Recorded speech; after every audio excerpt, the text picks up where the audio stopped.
Yonder is a city whose name will one day be known in the far places of the earth. Bethlehem of Judah. Generations have yet to pass before its star shall rise in the east. Much shall happen in these lands and be told. For nearby, across the Jordan, in the land of Moab, lives a people who of old have hated the God of Israel and who serve a God of stone, Chemosh, thirsty for the blood of the young and the innocent.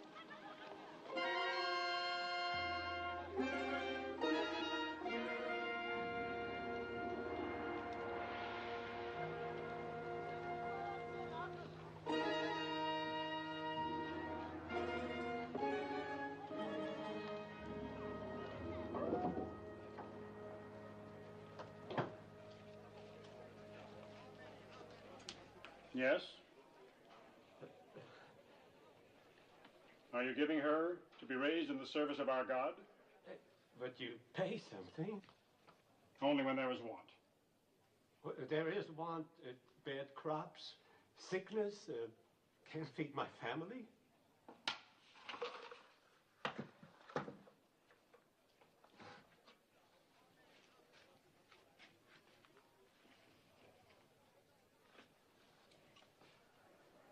Is she in good health? Yes. Not lame? No. No blemishes? Of all my daughters, she is the strongest and the prettiest.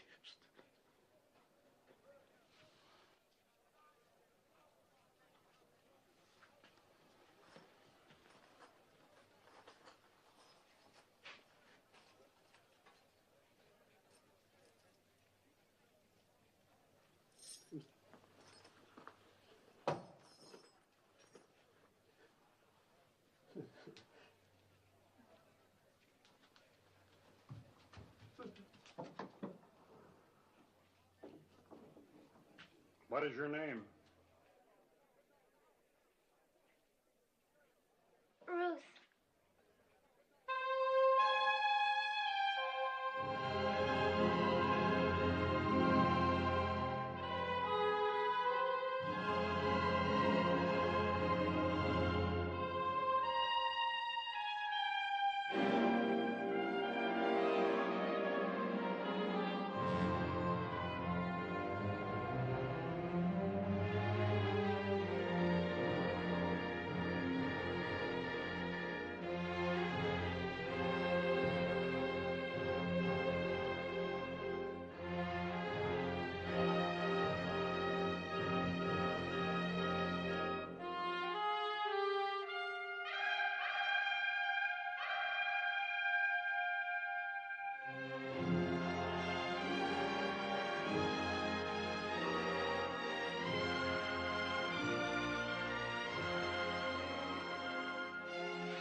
Ruth, recite the prayer.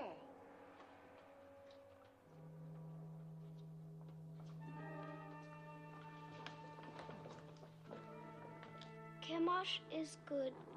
Chemosh is strong.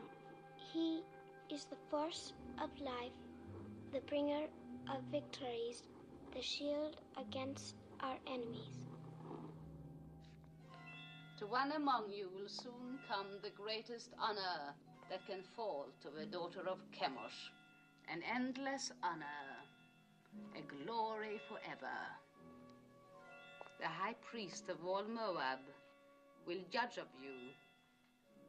It is between the first and the third.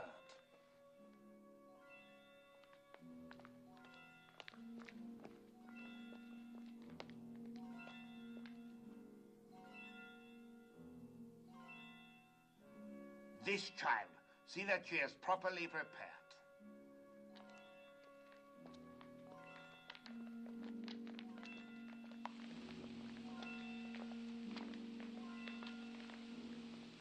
What is this? I've not seen it before. She should not have been permitted to go before Lord Haddock. You know very well there must be no mark or blemish of any kind. It was not there a moment ago. Look! I have no blemishes. Very well. Take the other child. My lady, it's going away. It's almost gone. The high priest has chosen her to be sacrificed, and that is the end of it.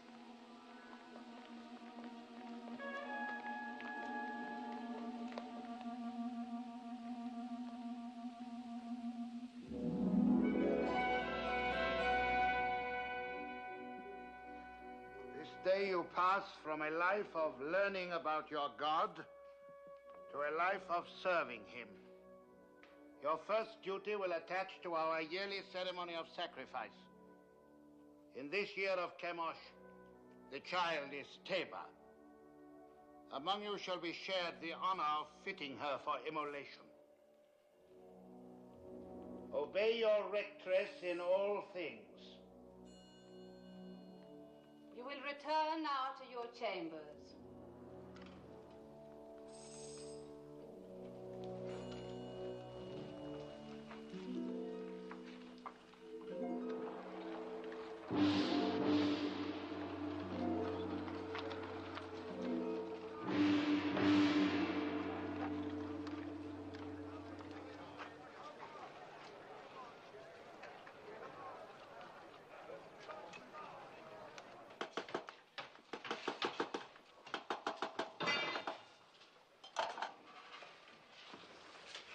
The crown, is it ready? Your Beneficence.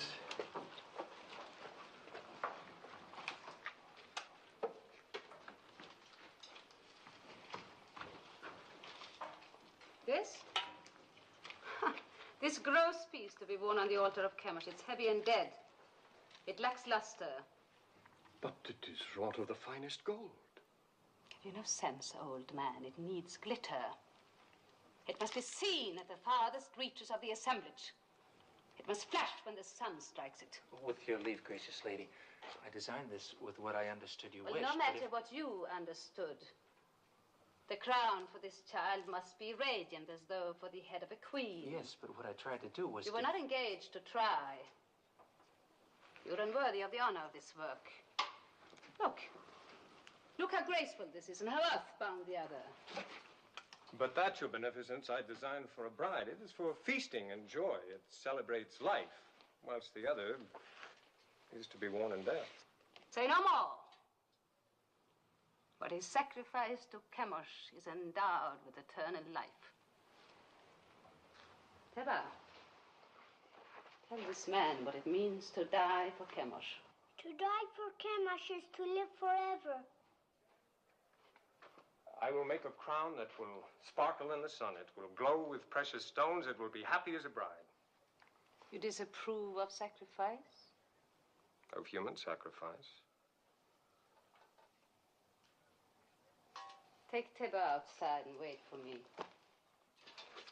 I've never heard sentiments like yours before. How do you come by them?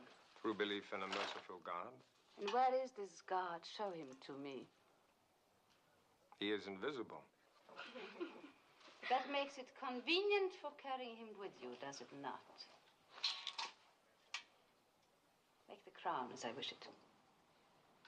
Deal with this person in the matter. Have him bring the crown to you. And remember my wishes. It must be radiant. You will bring the crown to me in the sacrarium of the temple. Yes, my lady. Do you know where it is? Yes, my lady.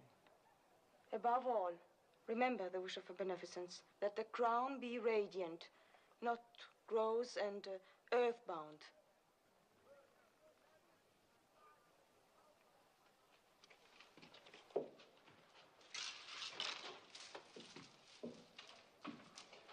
Radiant, lacks luster.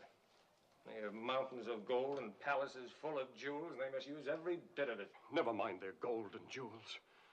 Why don't you learn to hold your tongue? You know how sensitive they are about human sacrifice? Not sensitive enough. Their ritual is their affair.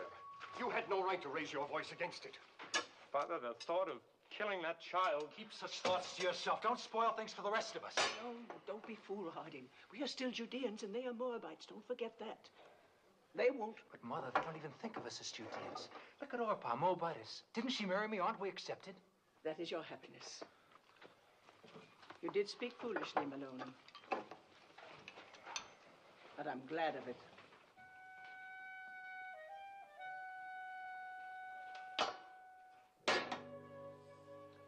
O Chemosh, thou art the force of light. To our enemies, give evil, plague, famine, and misery. To our enemies give evil, plague, famine, and misery.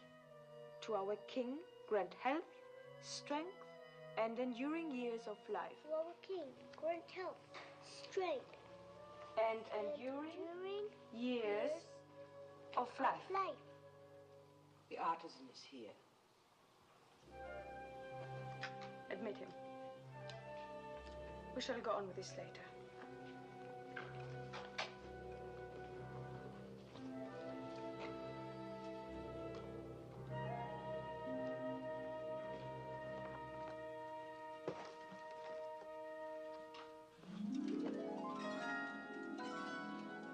Fine. Very fine.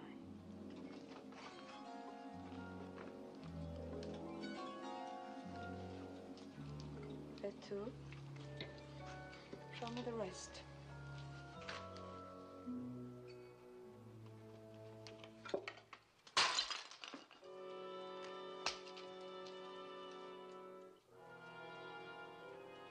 Do you disapprove of disciplining slaves as you do of sacrificing to the gods?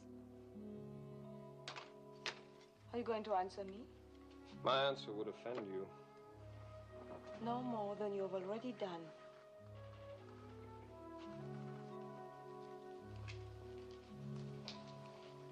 It is not wise to be lax with servants. It only encourages disobedience. One must be strong with them. You disagree? I never confuse gentleness with weakness, my lady. Is this more of the teachings of your invisible God?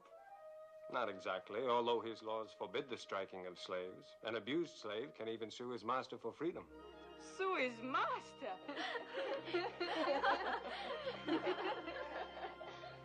This God of yours, has he a name?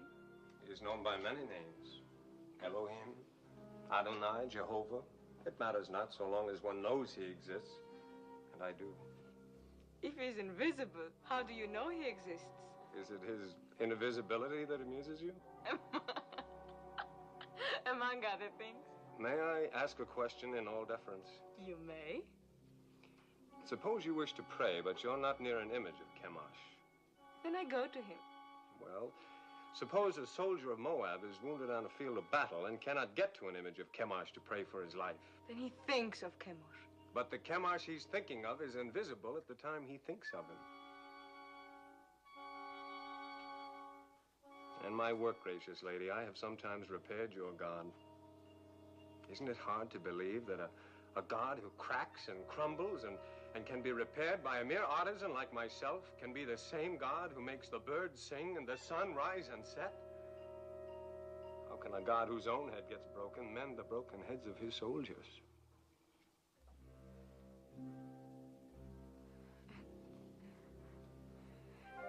Tell me more about your Jehovah of the many names. You have but to send for me any evening. Perhaps we can talk in the gardens, alone. You will grow old waiting, artisan. My name is Malone.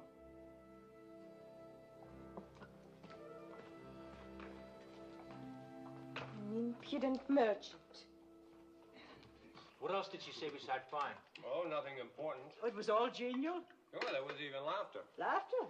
In the Temple of Chemosh? Mm-hmm. I have been told it is always very grim. Not always. The festivals of fertility are far from grim. Opa? Huh?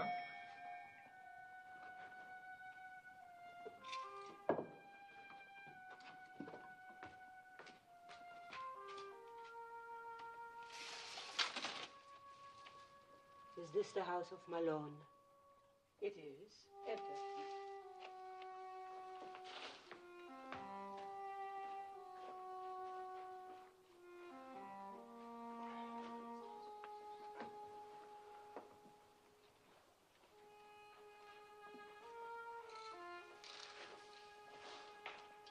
Well? A message for me from the temple. I've been sent for. Something about our work? No, nothing like that. The girl. Well, well. The young priestess. And she sent for you? Be careful, Malone. Even for a Moabite, it would be dangerous. For a Judean... Oh, you make much of nothing. Have no fear, Mother.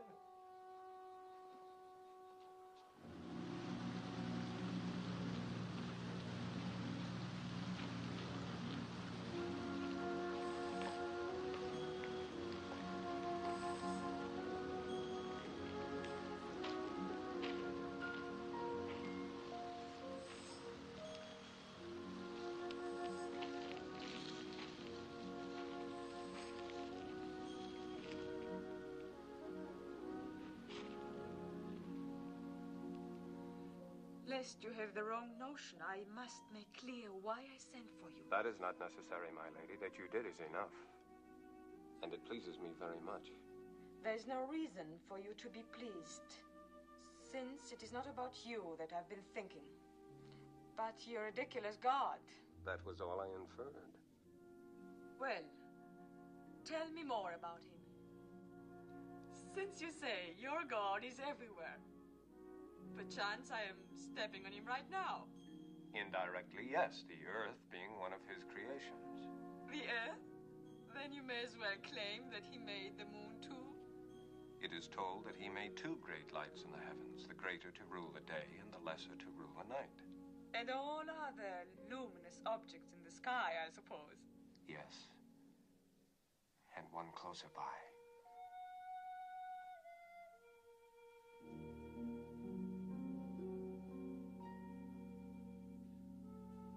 Why do you look at me like that? Because you are so beautiful, so very beautiful. Don't you know that you are? I have never thought about it. No one has ever told you, no man has ever looked at you as I do. If he has, I have not seen it. You were not watching for it. Isn't it pleasant, even for a priestess, to be told that she is beautiful, especially when it's true? Is beauty so important? The beauty that's within, as I know it is with you. How do you know? I'm older than you, and the years teach. Your teachings are strange to me. I will hear no more of them. Don't be afraid of what I'm saying. But I am afraid.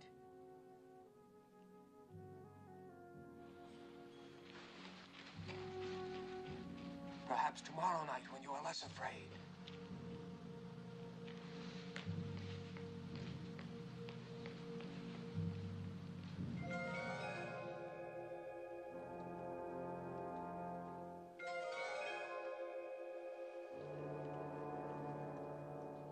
You are so young. You could be so beautiful one day. What's wrong? Nothing. Just that I'm so happy for you.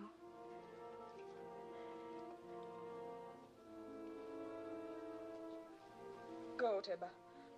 Put your crown among your other fittings.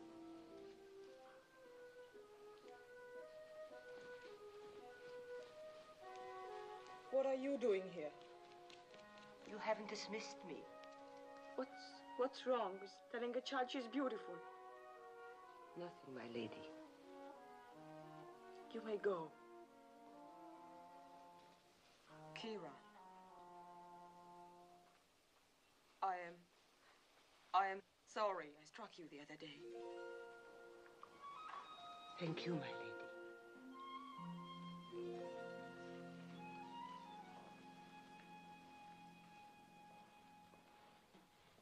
You have been singularly honored.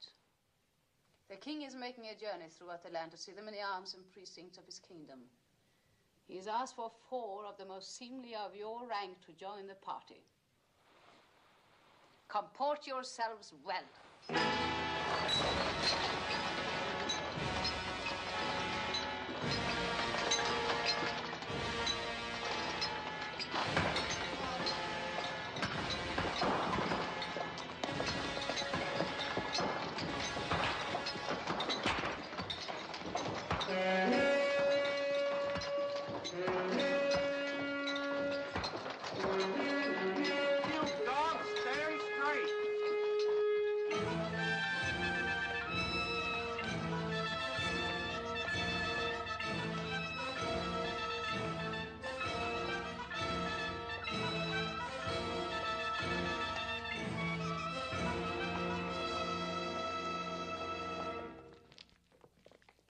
This will stand to exalt your greatness for all time, my king.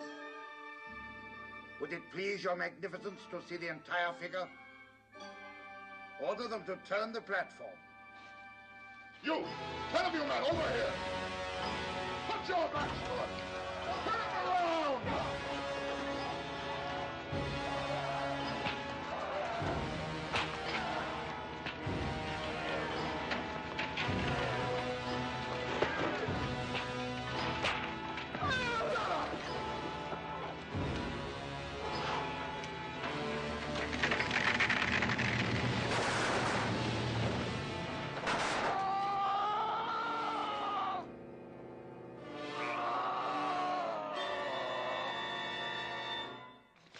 I've seen enough.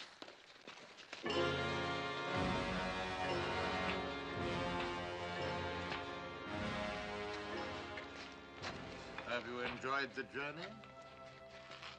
Yes, my king. What is your name? Ruth. When do you complete your purification? In the spring, sire. It will please me to welcome you to the royal household. Thank you, sire. And as the prisoners were turning the platform, it began to give way. The statue of Chemosh started to tip. My heart stopped for a moment. I thought the king would be crushed. But luckily the platform held. And only prisoners were crushed? Yes, 3 of them, squashed like insects. It must have been exciting. Oh, yes, it was. Aren't you pleased to hear of my experience? Fascinated. But I haven't told you the best. His Magnificence the King actually spoke to me. He asked my name and how long before my purification would be complete. When I told him, he smiled and said he would be pleased to welcome me to his royal household. All in all, a memorable journey for you. You disapprove. I wish I'd never let you come. Why? Why, Ruth?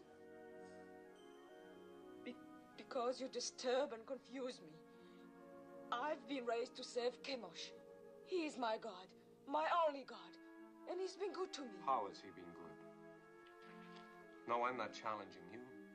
You mean he's given you comfort and position? More than that, much well, more. Tell me. For one thing, when I was a child, I was chosen to be sacrificed. Suddenly, a blemish appeared on my arm, so they did not take me.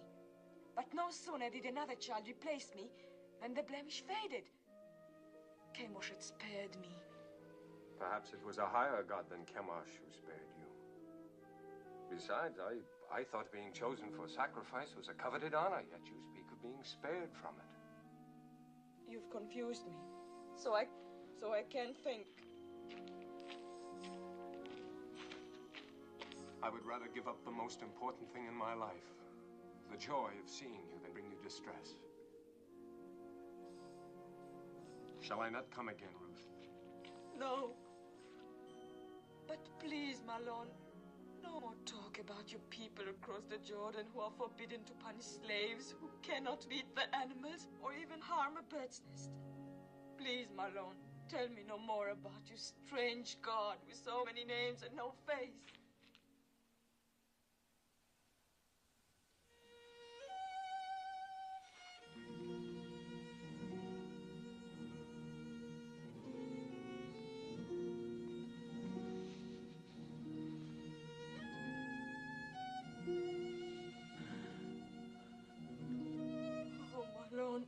is all wrong. I was at peace until I met you. Perhaps it would be best if I don't see you again. No. My lady. I will come again, whether you send for me or not. No, if Kara's not watching out for you, they'll find you and kill you. You must go now. I made it for you. The tablets of the law, God's law. I cannot take it. Cast it away if you like once you leave me, but keep it until then. I made it for you. Made it with great love. Such great love. My lady.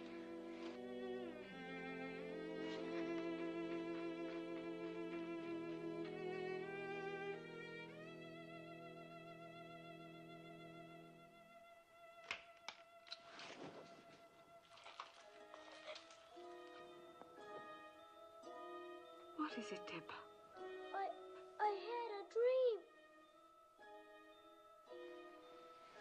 Come, tell me about it.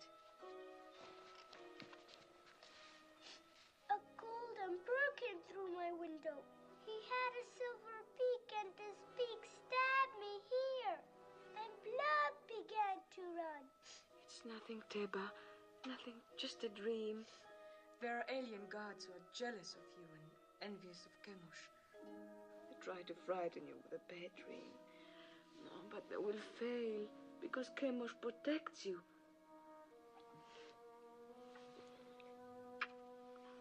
You must get your sleep. Your great day is coming close.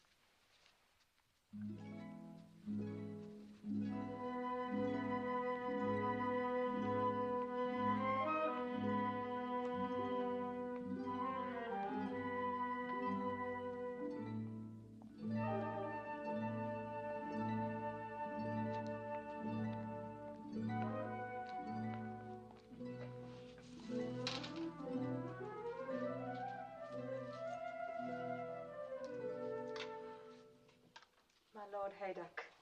So, you are troubled. Tell me. I've sinned. I've offended the god. I'm deep in sin, my Lord Haydock. Let me judge of that. I've doubted the ceremony of the sacrifice. You've seen many sacrifices since you were old enough to understand. You had never doubted them before. What has happened, Ruth? I talked with a man who believes no God could be pleased to accept the life of a child on the altar. I could not meet his questioning. Who's the man? Malon, the Judean artisan. He's a gentle, a kind man, and that makes my burden greater. You have given heed to one of our old enemy. You are naive, my daughter. You have much to learn. Ruth, do you not know in your inward heart that this sacrifice of the virgin child is wholesome? Yes. That it brings fertility to the land? Yes. Do you not know that this sacrifice purges our land of sins and sustains us against our enemies? Yes, my Lord. I know all this in my inward heart. The ways of Chemosh are not to be questioned. Yes, my Lord. You have found favor in the king's eyes. In the spring, you will be a priestess of high station. You may even become one of the king's consorts. You still have misgivings, Ruth? No, my lady. You are going to be stronger for your experience. Remember, you have the exalted honor and duty of leading the child Teba to the altar tomorrow. Be at peace with yourself.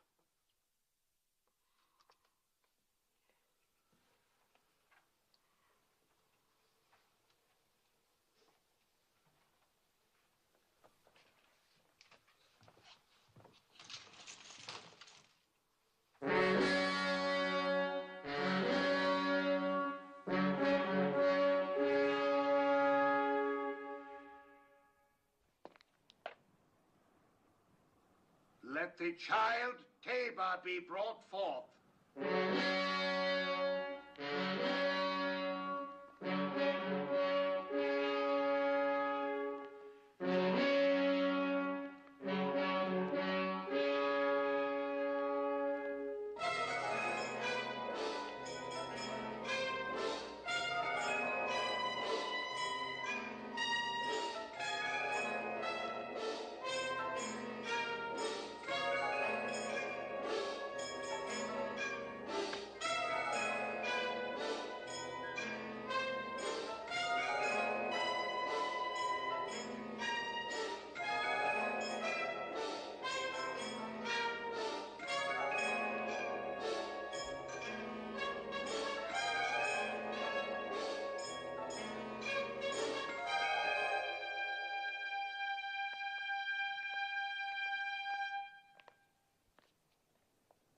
Now, my child.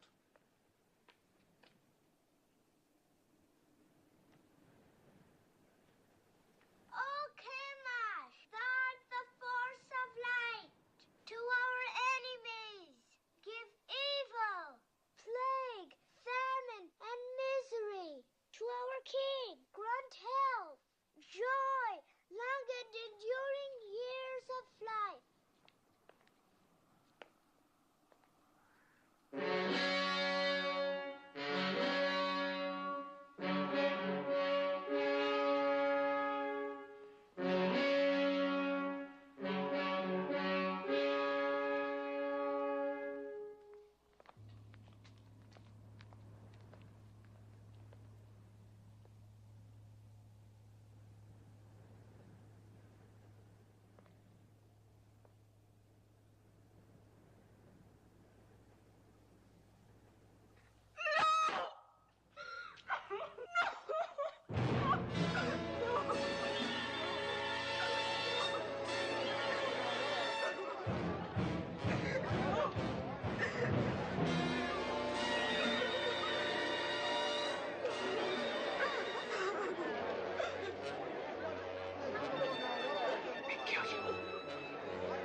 Eat.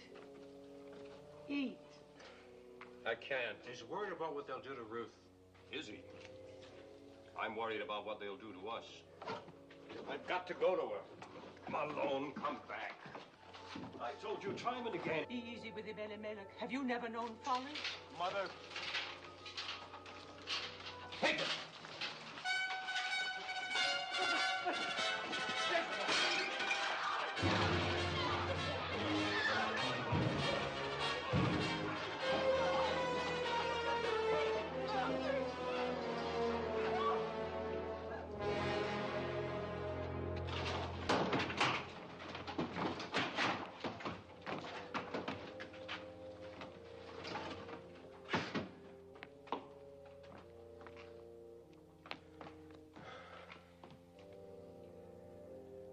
It is my doing. I had no right to bring this down on you. No. The sin is on my head. I am punished for leaving our people in Bethlehem in time of trouble. I was rich, but denied the poor. I had bread, but denied the hungry. I had substance, but took it with me. Let's not cast lots for blame. We're past that now.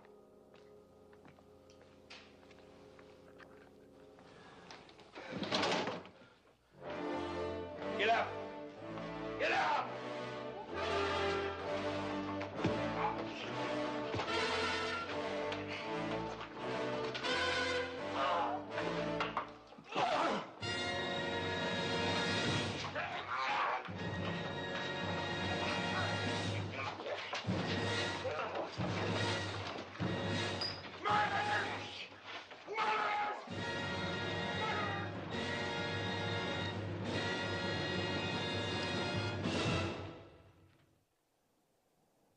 Prisoner, did you have secret meetings with the daughter of the temple?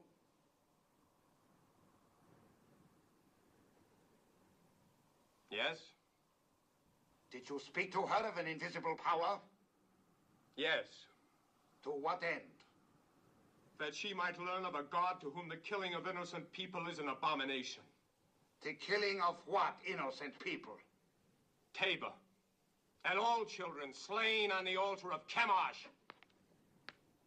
And the killing of my father and brother for even less purpose. Artisan of Judah, you and your family came to Moab when there was a famine in your land.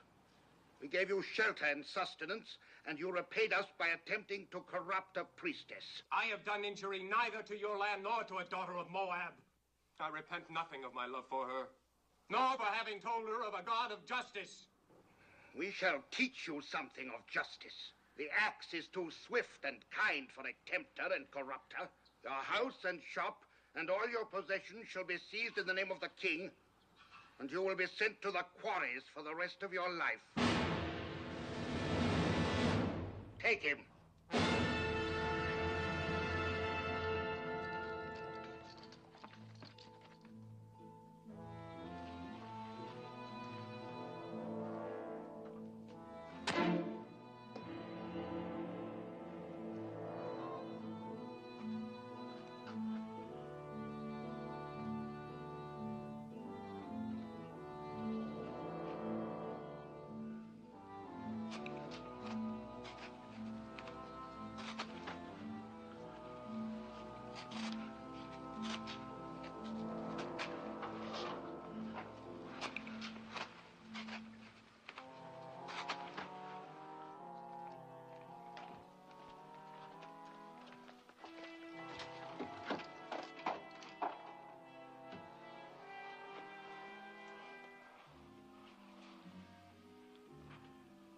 I hope your isolation has cleansed from you the blasphemies of the Judeans. Well, has it not, Ruth? Have not 6 months been long enough to purge your thoughts? Surely you would not want more time by yourself. No, my lady. I should not. Good. I bring you happy news. Chemosh has smiled on you. Thanks to the gracious intercession of the king, your privileges have been restored. Tonight you will leave this room. Tomorrow you will begin the month of ultimate purification before you enter the king's household. You are to call on me for the services of my office.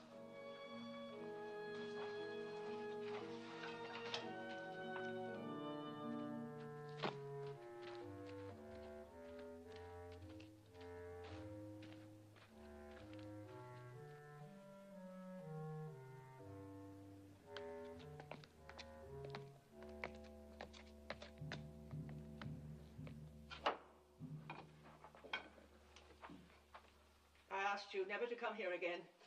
I've brought my lady. It was not as you think, Mother of Malone. You came to us many times before when we were still a family. You came bearing your lady's messages to my son, summoning him, no doubt, for her amusement. Each time you came, you brought death closer to my house. Please believe me, I had no thought of betraying Malone. I have come to help. I want no help from you. If I were not fearful for your son's life, do you think I would come stealing here? If I did not care for him, would I carry these tablets with me? Yes. I watched him make them with love and devotion. While you carried those in the one hand, in the other you carried a knife for the killing of a child. Both are stained with blood. Could you put aside your bitterness long enough to restore your son to you? What do you want? I've planned for Malone's escape. Escape? What can you do? A maiden and her slave. These past weeks, Kira and I have secretly arranged that... Yes, 2 guards are with us. Don't refuse us, Mother of Malone. It is the only hope, and it must be tonight. For tomorrow I prepare to join the king's household. Please. What do you wish me to do? Kira will lead you to one of the caves on the Hebron Road. Wait there, and I will bring Malone to you. I promise it. I will go with you, Mother.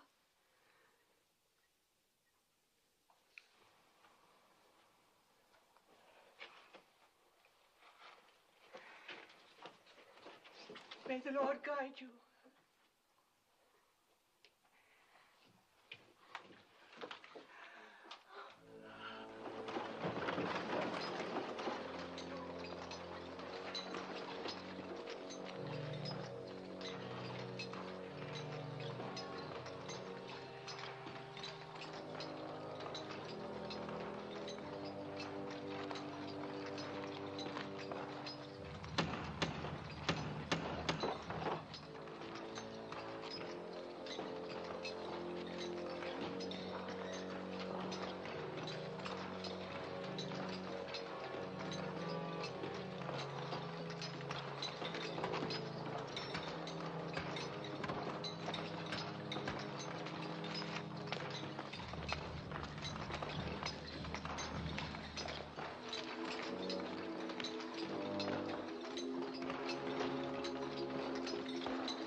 Don't speak. The Lady Ruth is here to help you escape.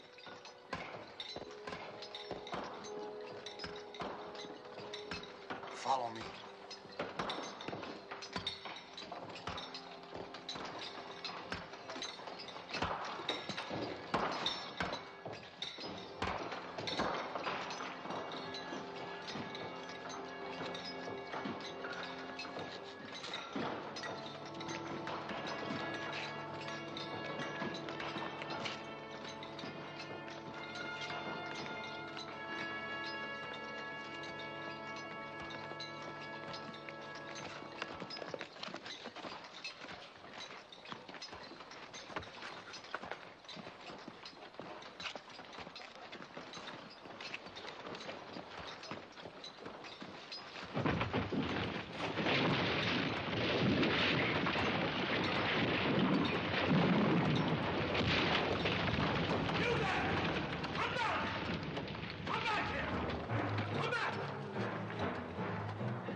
How can I thank you?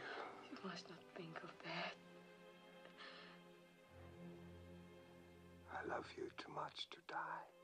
Of course you won't die. My body wants to. My bones ache to die. Think only of living. Live, so we can marry.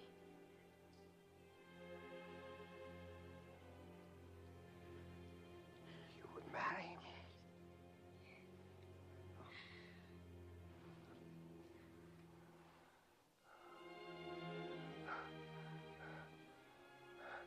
Mother. Opa. Carry me into the light. It won't do to be married in the dark. Help us.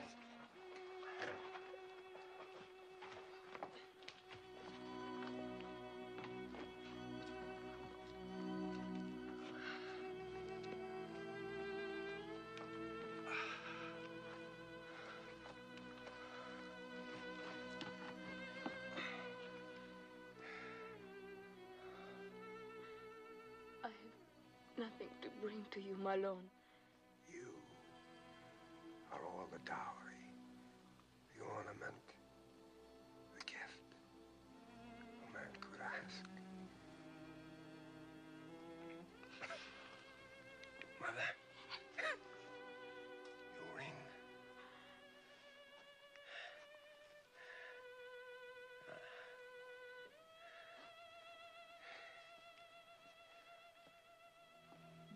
I take you, Ruth, for my wife,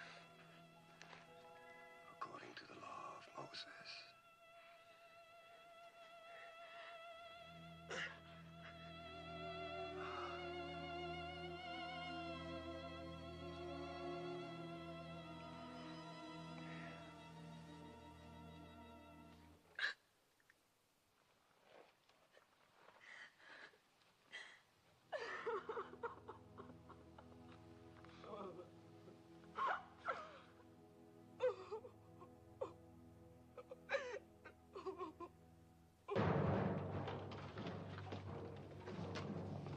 We've scoured the city.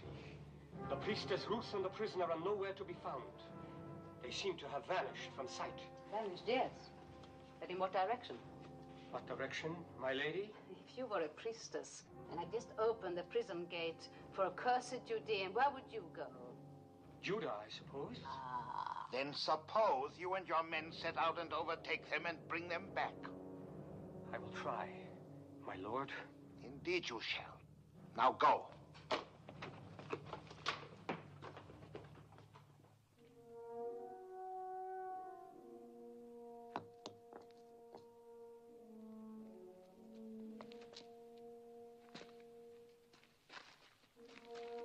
Come, Mother.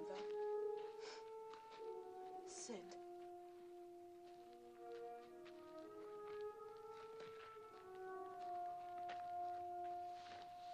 Rest. I will bring water.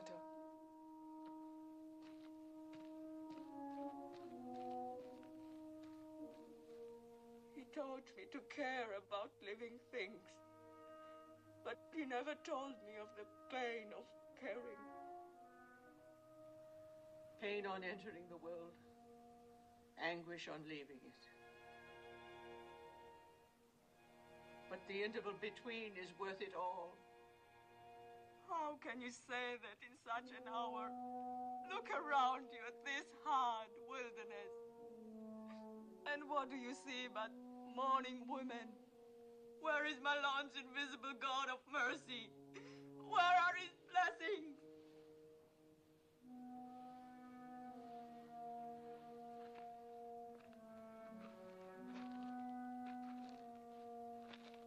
You are one of them.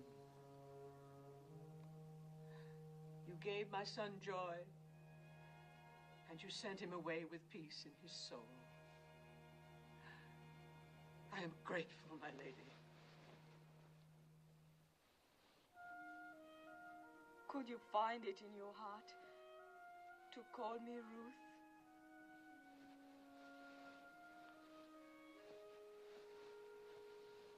Yes. Yes, I will call you Ruth. And I will remember you with tenderness and love.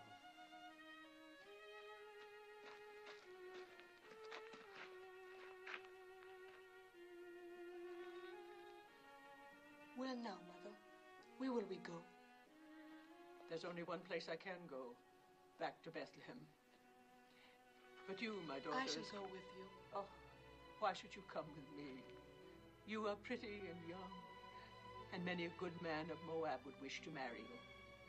And your mother and father who love you even as I will want you by them to comfort their old age.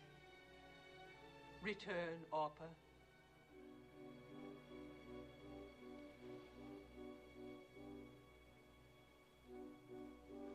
I will do as you bid me.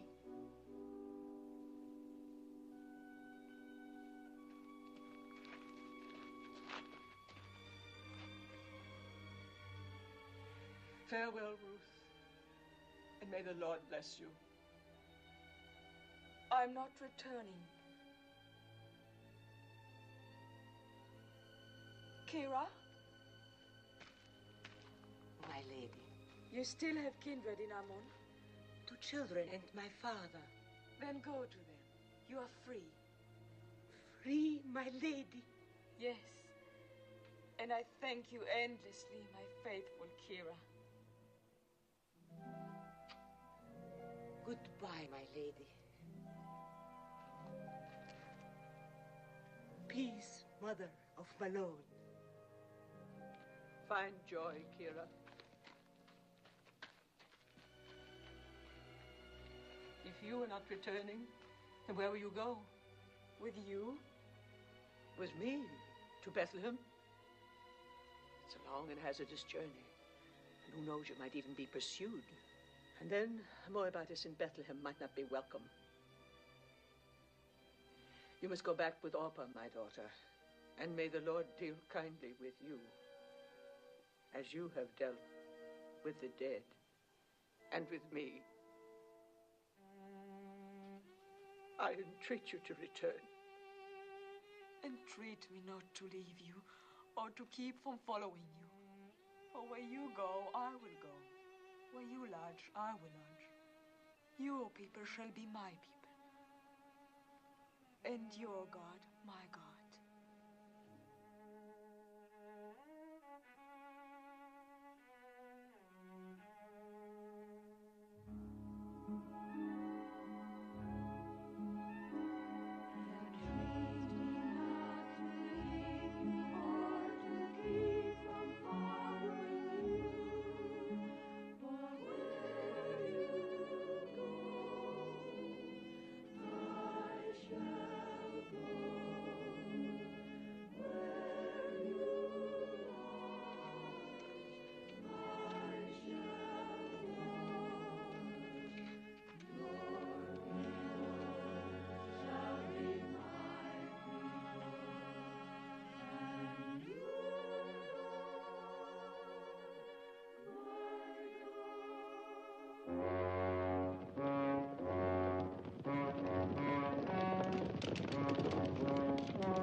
We crossed near here, on our way to Moab, 10 years ago. My boys were like young lions then, keen and eager for what lay ahead. I went where my husband led me. It was hard to leave Bethlehem. It is harder to return.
We caught him in the wadi.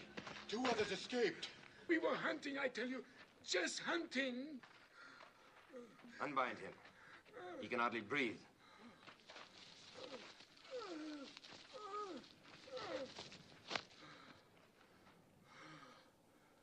Perhaps you can help us. These sheep. How do you suppose they died? Maybe from disease. I heard that pestilence is spreading. And the shepherd boy. Did he die from the sheep's disease, too? Maybe the sun. The sun! Yes, it is hot. You look thirsty. Have you no regard for a thirsty man? Don't you know the teachings of our fathers? If your enemy is hungry, give him meat. If he is thirsty, give him water. Thank you, Master. Thank you. No, not out of a skin. Fresh, flowing water. Go down there and drink at the water hole. Well, what is it? I'm not thirsty. Go down there and drink. No!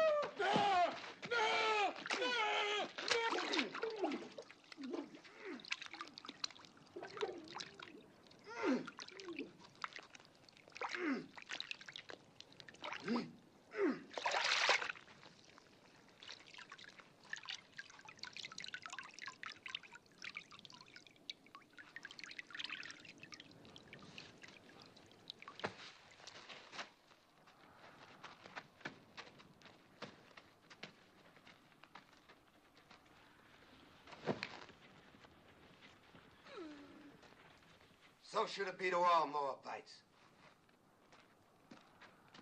And let jackals do the rest.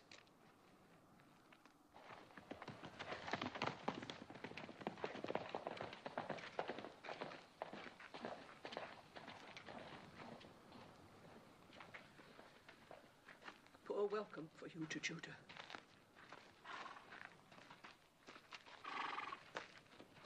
We'll go on before they ask us where we've come from. Then we have lost her. Yes, Your Majesty. Ruth, favorite of the king, priestess of the temple, not only spurns all Moab, but delivers a Judean prisoner from under the noses of my officers. Think, Heddak! It is important for the kingdom that this priestess be punished. As to how, I'll leave that to you. Now go!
Esther? Do you remember me? Is this Naomi, wife of Elimelech? Widow. The Almighty has dealt very bitterly with me. It does not go easy with me either. My Gavram died and I'm alone. Now I must glean in the fields like other poor people.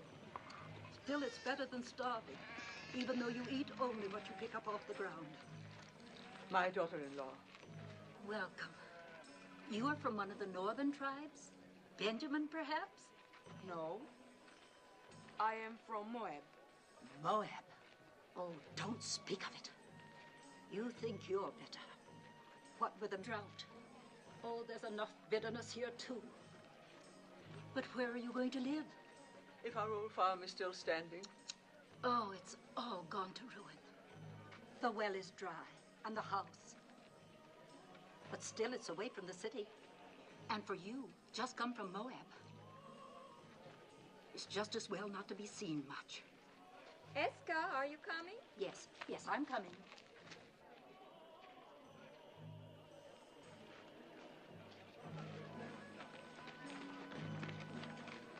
Do you know who that is? Naomi. And her daughter-in-law from Moab.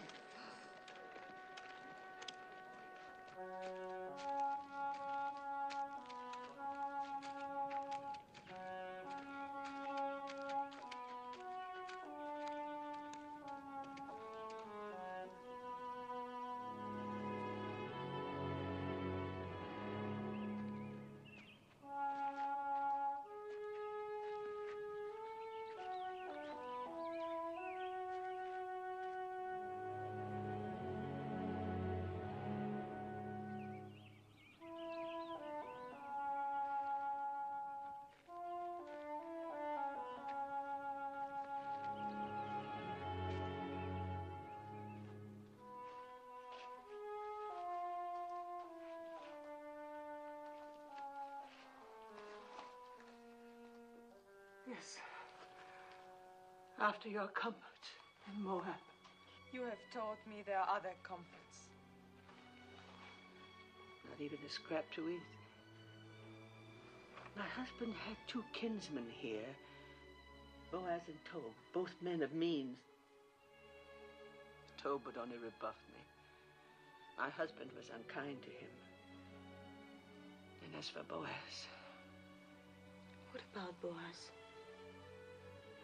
It pains me to tell you, but he was the man at the border. The one who forced the Moabite to drink. They don't go to either of them, Mother. But how will we live? That woman rather well. If she can get along by gleaning, then so can we. You glean. They let me glean. It's not a question of letting. The law gives widows and poor folk the right to glean, but I wouldn't let you. Widows and the poor. Then I'm entitled twice over.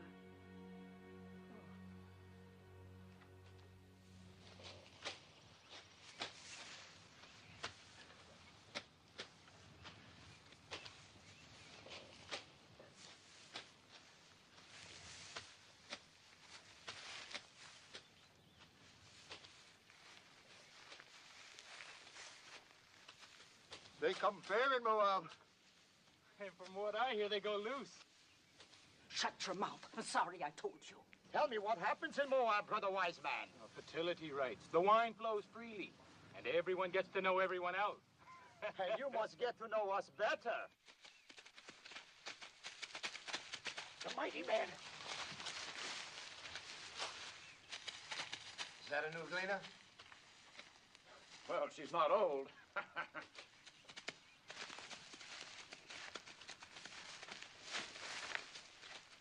I am Boaz. Welcome to my field. Thank you. Do I have your consent to gather after the reapers? On one condition. That you glean in no other field, but stay fast here. You improve the look of the crop. And considering the drought, that would be very helpful.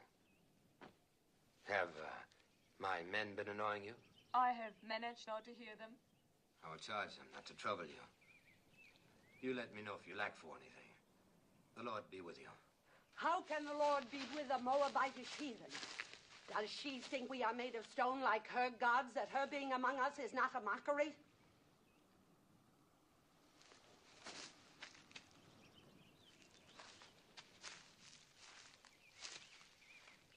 You are a Moabitess? Yes, What are you doing in Judah? I am the widow of a Judean. You think that makes you one of us? There is a law here that we shall treat strangers as we do ourselves, even Moabites. It is not my favorite law, but I obey it. Do you obey all your laws so grudgingly? Our hospitality is not without limits. Just make sure you worship none of your hot-bellied idols here. We are very short with idolaters. Would you then put my head in a pool of poisoned water? What do you know of that? We saw you work justice in the border village. Who is we? My mother-in-law and I. Naomi, widow of Elimelech. I came with her from across the Jordan. On this side of the Jordan, we do not coddle murderers of children. My husband told me that your law requires at least 2 eyewitnesses to any mortal crime. Where were your witnesses? I will not be preached to by a Moabitess, especially one whom I suffer to glean in my field. Suffer no more. I have a widow's right to glean here. I do not need your consent. The only kindness I ask is that you and your hirelings leave me to my work. So be it.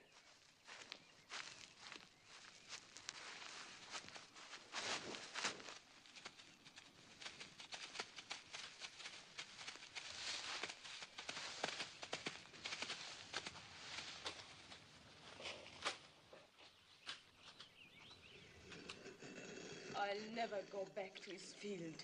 I'll glean elsewhere. I'd rather eat grains of sand than his barley. I don't understand. The folly, the blindness of hating all of the people. As though Moab were a great serpent and every Moabite a serpent's egg.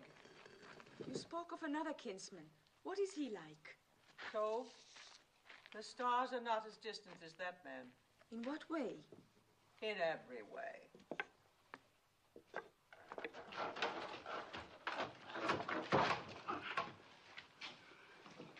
I am sent by the house of Boaz. What have you there? Oil and barley, figs and olives. Please return them. You don't want it? Neither of you? Of course, I have no right to speak for your share. Take it back and thank your master.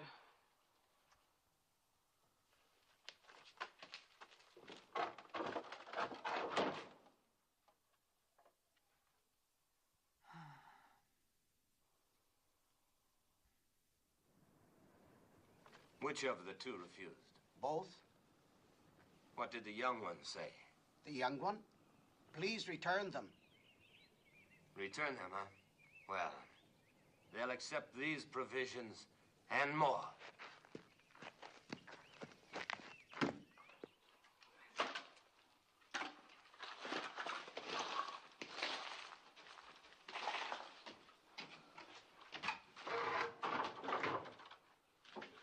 Ruth! Look. It's back again, and more of it.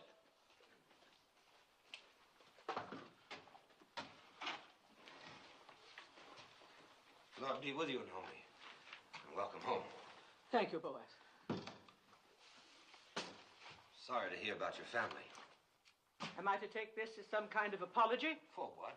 For publicly insulting my daughter, Ruth? As the Lord lives, you insult me and say I owe you an apology? I don't like an offer of food thrown back in my face. I don't like charity thrown in mine. Who gave you the right to tell Ruth she was not welcome? Oh, we Judeans were born and raised into that right. I cannot pretend to welcome anyone from her land. And don't pretend to welcome me. You're a Judean. So is she. She's a Moabitess, a stranger. You choose to forget the law that strangers must be welcomed among us. Be that as it may.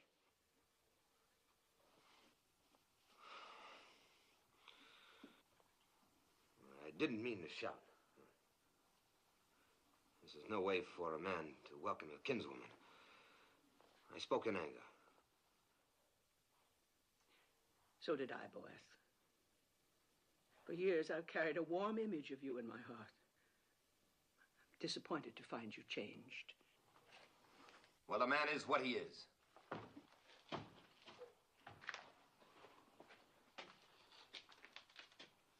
Let him be what he wants to be. In the meantime, no use leaving this food for the ants.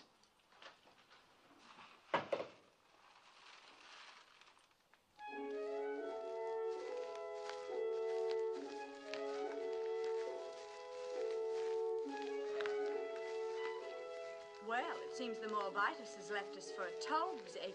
A good thing, thank the Lord.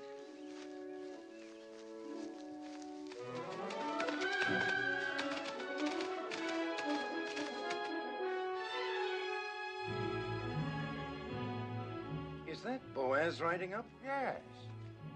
Think of the honor, Hophim. As though the Holy Ark itself were coming to my door. Let old wounds be.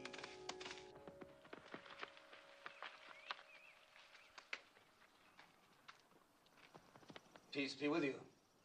Peace to you. Have you come to give me back the field that rightfully belongs to me, and the water with it? No, so. And I haven't come to hear you complain of it either. Then what do you want? Do you remember our kinswoman, Naomi? Quite well. Who could forget her? And our beloved Elimelech. Elimelech is dead, he and his sons. Naomi has come back with a Moabite daughter-in-law, and they need help. Then help them. They won't accept it from me. I had some hard words with the Moabitess, and you are closer kin than I. I may be closer kin, but I'm no less a Judean than you. Just because you go out with your border guard is no reason for me to sanction any Moabite you let into our land. I don't like Moabites any more than you. But we can't let them glean or beg or go hungry. I can. But they're our kinsfolk, too. If you won't help them, then let me do it through you. You owe Naomi that much. I owe her nothing. She has suffered much. Don't waste my time on pity for Naomi. And as for the Moabitess, you can tell her for me You can tell her yourself she's gleaning in your field now. I will. The law protects gleaners, remember. Law or no law.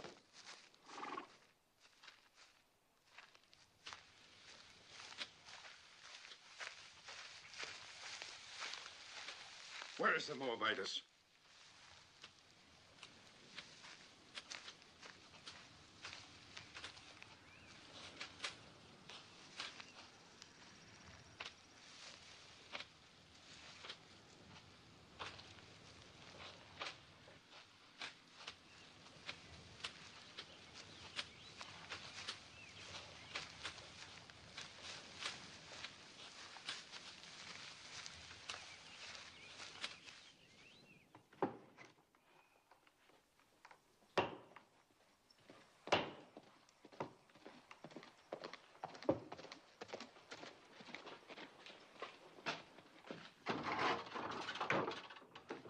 That's Tom. Peace, Naomi. Peace, Tom. Come in. Naomi, you have wounded me. Ah, how? You've been here for days and you didn't let me know. Well... Is that any way to treat a kinsman? And who is this lovely... my daughter-in-law, Ruth. She's a Moabitess. Oh, you say that as though it were an apology. Don't you know our sacred teaching that we are to treat strangers as ourselves? Yes, I know. I'm glad you have not forgotten. Oh, I have a good memory. In fact, I thought about you many times. I was concerned about your family, and now you return after the sad events in Moab, and you hide yourself. Well, there's a little matter of pride. With one's own family. Oh. Forgive me, but this is no way for the widow of Elimelech to live. I'm going to send my workmen to repair the roof, to patch these walls, and work your land. I'll send food and clothing, too. The years and prosperity have mellowed you. Even a cabbage ripens. Well, I was just passing by. I must go now. Good day, Naomi. Good day, Ruth. Have peace. Peace, too. And you feared he would rebuff you. Why, he's as warm as boys is cold. Maybe one is too cold and the other too warm.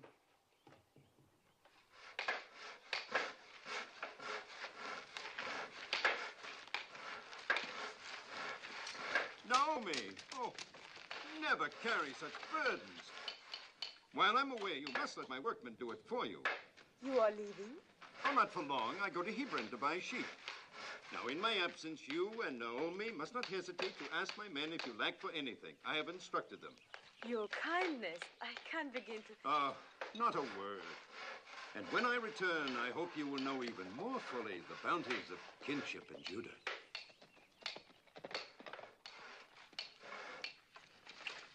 Naomi.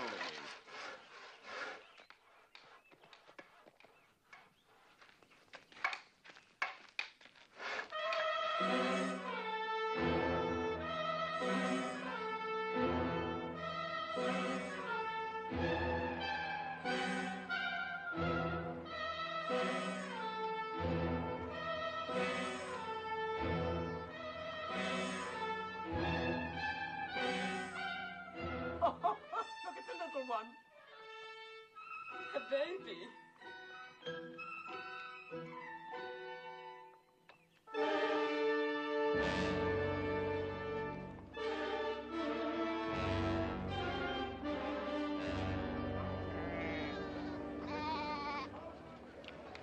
Where we come from, it's being said there is an idolatress among you. Moabite priestess. There is no Moabite priestess here. You do not speak like Judeans. Where do you come from? From Reuben, near the border of Ammon. Well, what is it that you've heard in Reuben? I heard this idolatress came with a Judean woman. Said to be the widow of a man named Elimelech. She means Naomi. Naomi did bring a Moabitess with her. What business is it of you people in Reuben? Who comes here? No business at all. I just mentioned the rumor and nothing more.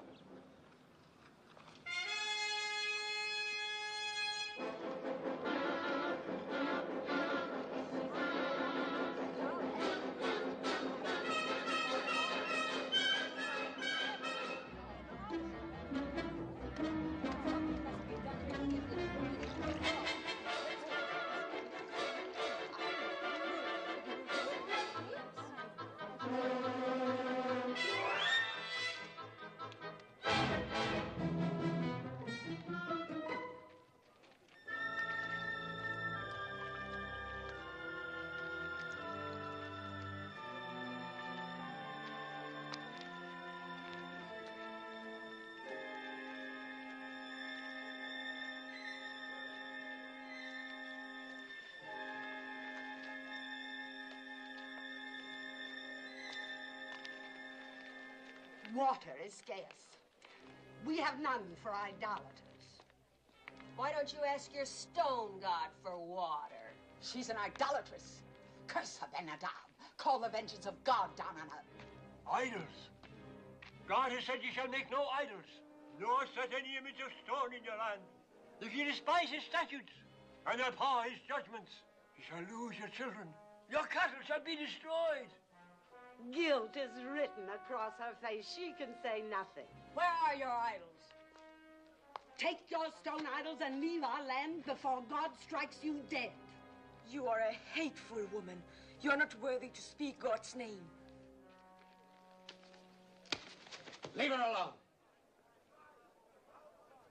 Get along. Don't stare. You got your water, then leave.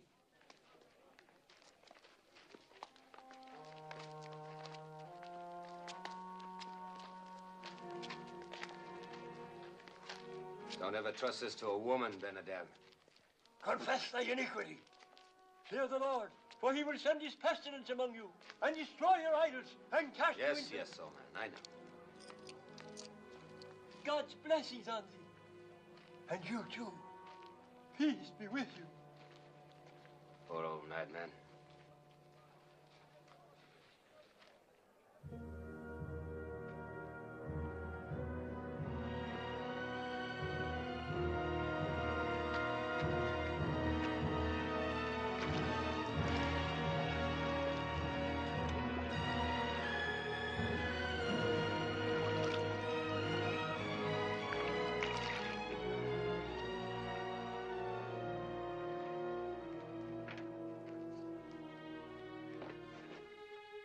Thank you, Boaz. Thank you for your kindness.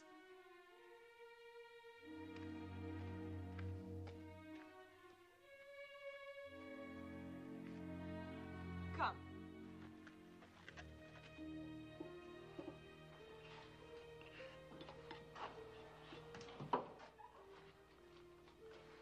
Since I bring nothing with me this time, perhaps you'll not turn me away. We turn nobody away who comes in peace. Come, break bread with us. Thank you, I've eaten. Then sit and join us.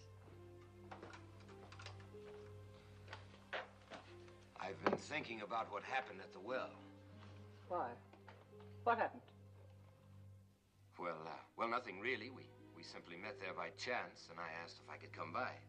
I should have mentioned it was Boaz who caught the runaway. The donkey. Yes. Well, don't make me a hero. The beast came running at me, and... Oh. And so in gratitude you invited our kinsman to visit us. Well, I'm pleased. Perhaps you'll have some wine with us, Boaz. Excuse me.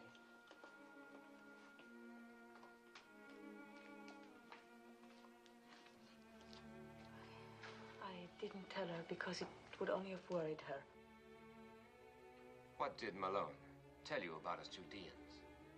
Enough to bring me here. Did he explain our hatred of Moab? No. There was no malice in his heart. He hated nothing except cruelty. Well, there has been a long, hard history between our countries.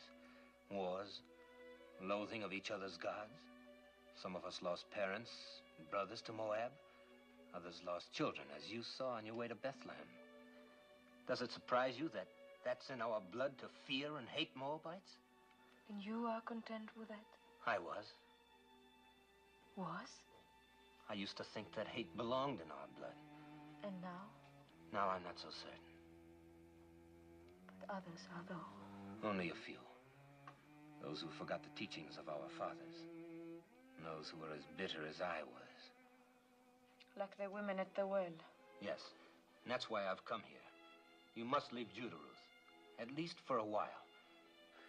Go north to one of our other tribes, where people are not molested by Moabites, not inflamed and ready to cast blame on a scapegoat. Go, Ruth. I will see you and Naomi safely there. No. Naomi's home is here. If she and I are strangers in Judah, we should be even more alien elsewhere. Besides, would another tribe be any quicker than your people to believe why I left Moab and came to this side of the Jordan? Why did you come here, Ruth? Because you love Naomi? And? And because I saw a new light in her beliefs, in her God. Ruth, I've never seen the people so aroused. You must not go to the marketplace or even to the well alone. If I'm to stay here, I must go everywhere alone and unafraid. Oh, they'll think I'm all they suspect of me. After a while, perhaps, but not now. Please let me help. It is not the first time I've offered to help. You accepted only from Tobe. He never threatened. Nor shall I ever again. What made you change? A number of things. Mostly you. Seeing myself through your eyes. I think I needed that. Thank you. I suppose it would be unseemly of me to compete with Tobe in ephahs of barley and casks of oil. But I have the right to ask one thing of you. Promise me that if you and Naomi ever need help of any kind, you will come to me. Thank you again. Don't thank me. Promise. I promise. You will be angry at me. But after all the trouble you've taken, I must go back to my fields. You cannot have one cup with this boy. I'm late now. One of Tobe's honey cakes, perhaps? Oh, now I must go. Peace, Naomi. Peace be with you, Ruth.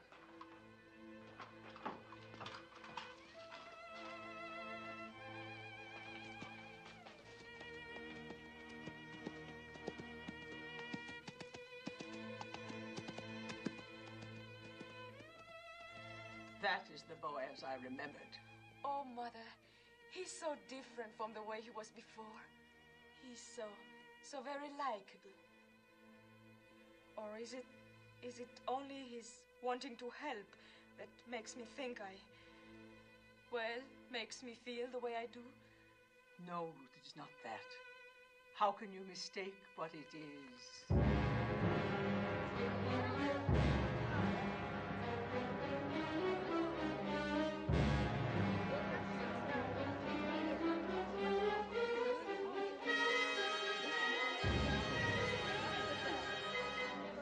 What do you want here?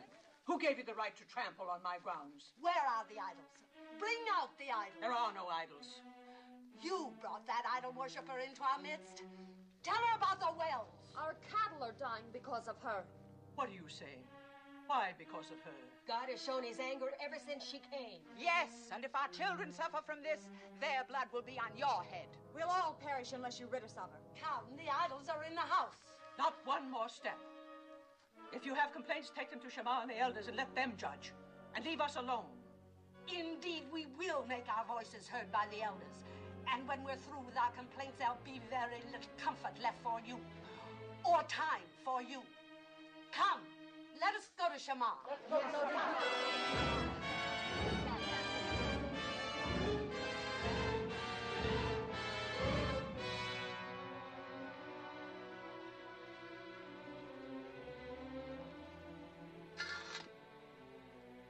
Don't fear, Mother.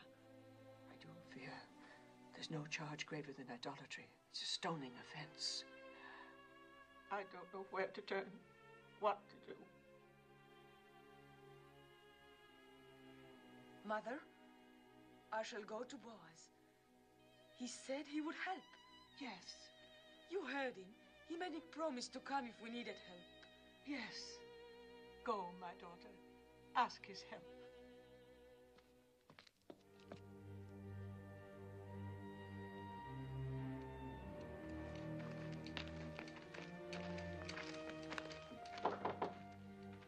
You have come to see my master? I have great need to see him. He was just summoned to the Council of Elders. I will take you there. Thank you.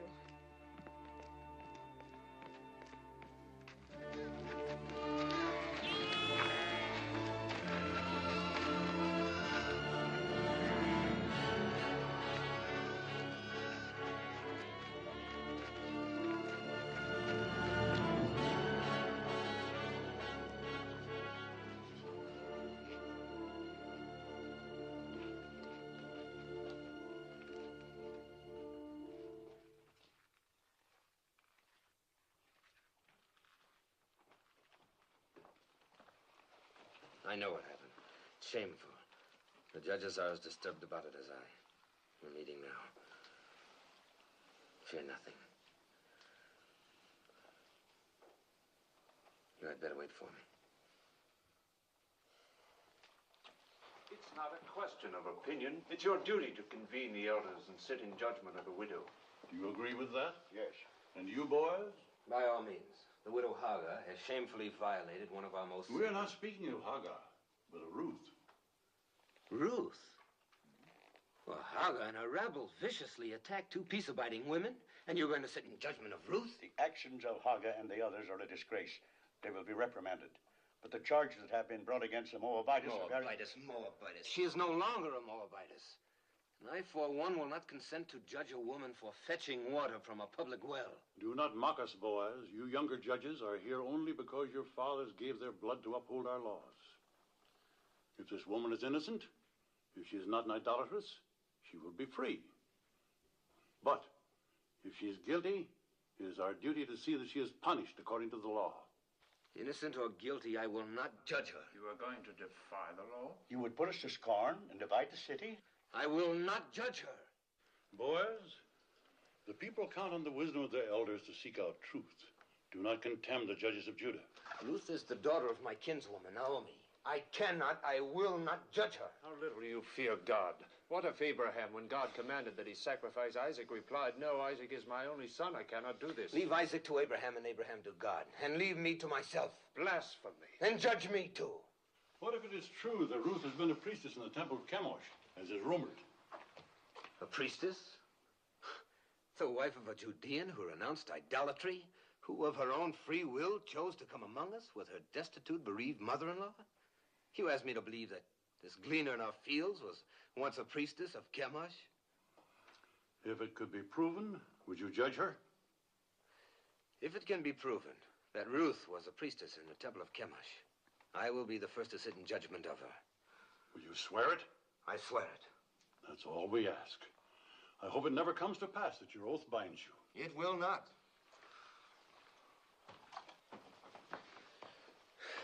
It's absurd. There is a marketplace gossip that you were once a priestess in the temple of Chemosh. I was. But what have they decided to do about those who threaten Naomi? Are they going to judge them? No. To judge you. And will you sit with them? I must.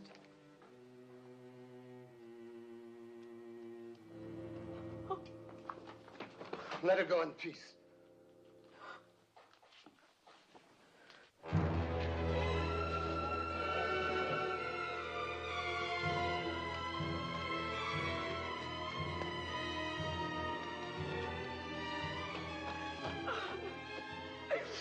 What happened? Boaz. They will not help.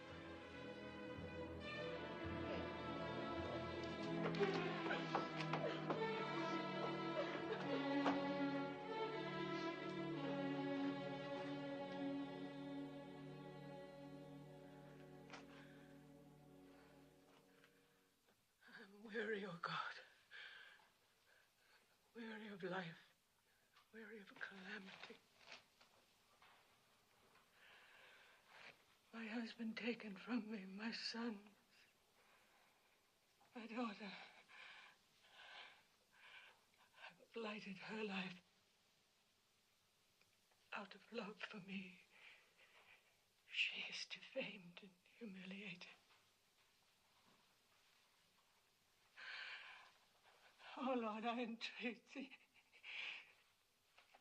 Do what you want with me, but spare her. That her days of grief may not be without ending.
Peace be with you.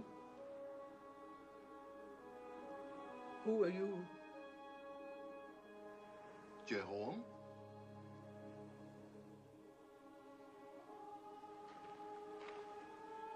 Are you a holy man?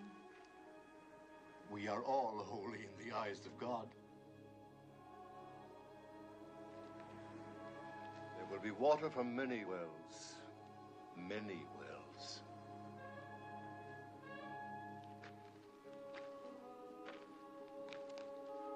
Trouble your heart no more. Be strong through this time. For from the widow of your son will issue children, and children's children, numbering among them a great king and a royal house, and a prophet whom many will worship as the Messiah. Can you spare bread for a hungry traveler?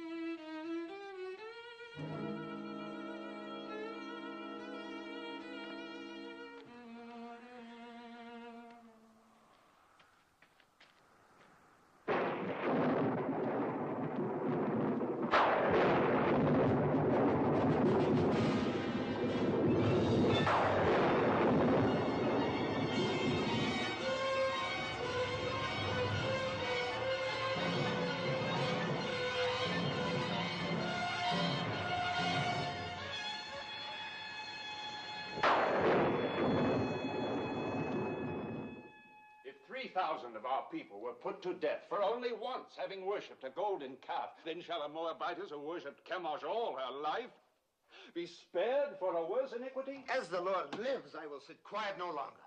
What if she had been a priestess in Moab? She was not then under the law of our land, but of another land.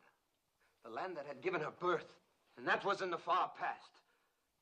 She is now a true daughter of Judah. Well, we shall soon find out. Will the Moabitess Ruth deny that she worshipped false gods across the Jordan? So did Zipporah, the wife of Moses, worship false gods. Was not her father a priest in the service of an alien god?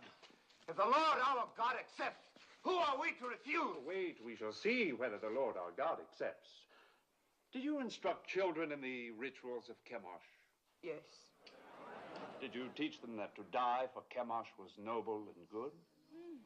Yes. Did you lead them to the altar to be slain? Yes. And did you not then stand by and watch their bodies thrown into the flames of Chemosh? Yes.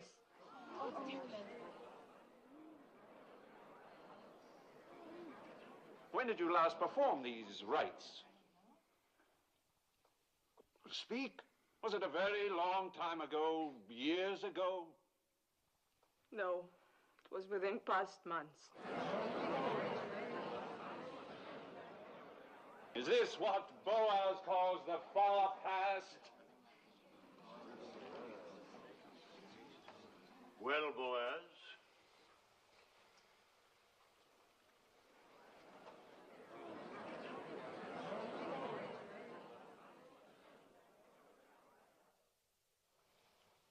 If Boaz has naught to say, then I do. I have just returned to the city from a field to find talk of stoning among us. Are we so thirsty for blood that we must accuse a woman of a crime to which there is no proof? The proof was in the calamity that fell on us when she came. The rain has not wet you, woman.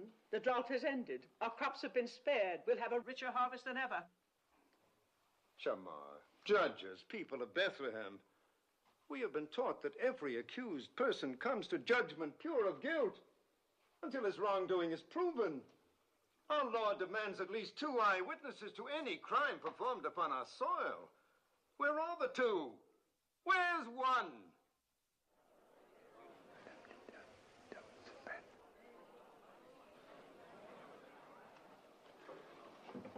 They are here. 2 eyewitnesses. You are out of our brethren of the tribe of Reuben? Yes, I am Elzar, son of Rechel. And you? I am Sein, son of Kushan, also of the tribe of Reuben. Melzar and Sein, you swear a holy oath to speak in truth? We do. Then tell us, Melzar. Early one morning, we chanced by the fields of Naomi. And there, in the faint light that comes before dawn, we saw the widow Ruth leaving the house of Naomi, bearing in her arms an idol of stone. She set it on a mound and fell to her knees and worshipped. What was the idol? It was Chemosh, the god of Moab. If it was not yet light, how do you know it was Chemosh? By the flame burning in its middle. I pray you, a word to our brother from Reuben. Speak, Naomi. You are a son, as we all are sons and daughters of Jehovah. Yes. Name the 12 tribes of Israel. Am I here like some criminal to answer the questions of... The widow Naomi questions your being one of us. Answer her.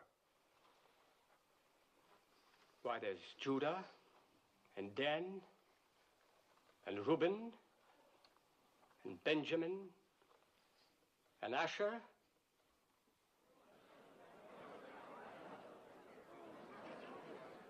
There are many of us who can't name all the tribes. But we all must know the 10 Commandments. Do you? How many of them do you know, idolatress? All. I would be grateful if you could remember only the 9th. Do you? It is, thou shalt not bear false witness against thy neighbor. Perhaps, Melzar, you have a poor memory. This then requires no memory. Would you and your brother from Reuben bless the name of Jehovah and curse the name of Chemosh?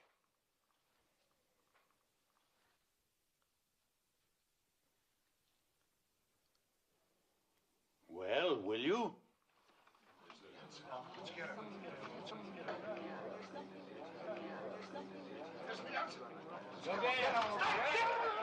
Cursed be the name of Jehovah! Honor and glory to the name of Chemosh!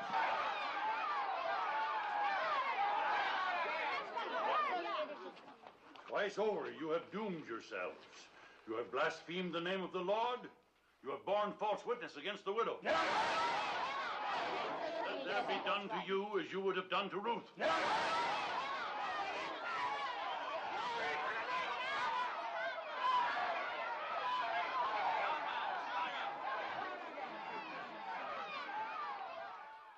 Is there any support left for the charge of idolatry against the widow Ruth? The matter is settled. Ruth shall stay among us. Those who threatened her shall ask her forgiveness, and let none molest her again. None.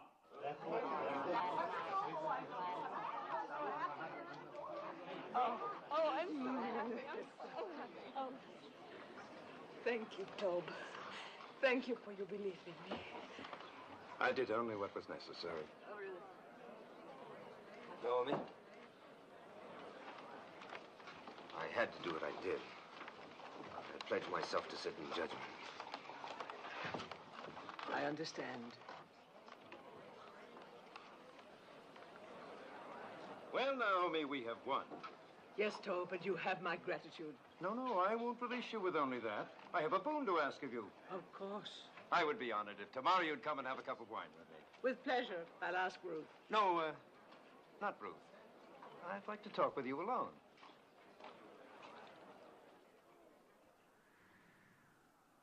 How do you know Ruth loves you? How do you know she doesn't? Is she interested in someone else? I cannot speak for her. But you are trying to. See here, Naomi. Haven't I courted her? Haven't I repaired your farm? I've sent her spices, ointments, food, clothes. She's accepted them all. I don't believe Ruth measures love by the ability to help or provide. If she did, she'd have very little use for me. Didn't I defend her when the rabbi... You were eloquent. We know that, and we thank you for it. Is she fond of another man? I've told you I cannot speak for her. I think you can. All that matters is what Ruth feels. No. No, it is you. You hate me because of my contempt for your husband. Well, let me tell you, it doesn't matter what Ruth feels. She is obliged to become my wife. Obliged? Are you feigning ignorance? Or have you forgotten the Leverett law? The law that the next of kin of a deceased man has the right, even the obligation, to marry his widow? Well, I am your nearest male kin. So you are. Good. Then you see it. And when you think it over, you will be happy with my decision. Now go back to Ruth and tell her, tactfully, of my intention to announce our betrothal tomorrow.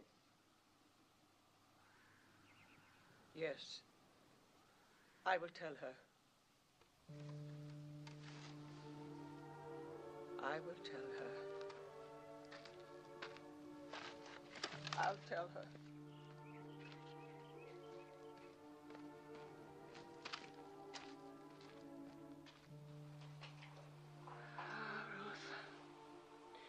I should have remembered the Leverett law before we ever reached the banks of the Jordan. And I should have remembered Tob better.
Ruth, I have not been to bed. I could not sleep. No more could I. I scarcely closed my eyes. I'll get you something to eat. Who is it? Moving, 7 to 12. Come in. Peace to you. My master sends this dress. He bids you come to the harvest celebration tonight wearing it. He asks if you have any word to send him. Only peace. That is all? That is much.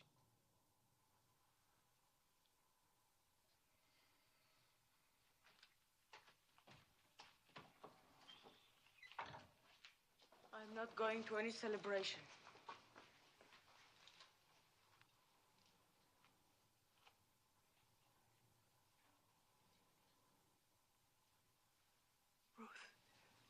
You are going. You must go. Because there is one way, one possible way. Yes. For the first time, I beg you to do something for me. Will you promise? Promise what? Never mind. Just promise. Trust me. I would rather die than bring you hurt. But promise. Promise blindly. I promise. Go to the harvest celebration tonight. I will go with you. And when the night wears on, and then we women go home, stay. It is a custom for the men to remain by the winnowed grain on this night. Wait until Boaz goes to sleep. Mark the place where he lies down. Then lie beside him. Mommy, what are you saying? Do you not love him? Why, how can you ask that?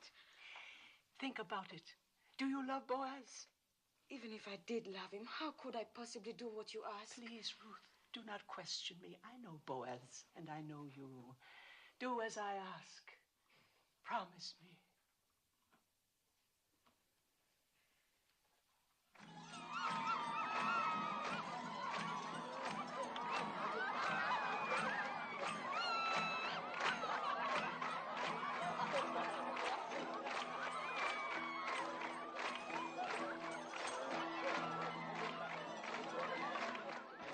an important night for you, Master. Quiet! My master, you must have a clear head for...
You're betrothed and drunk.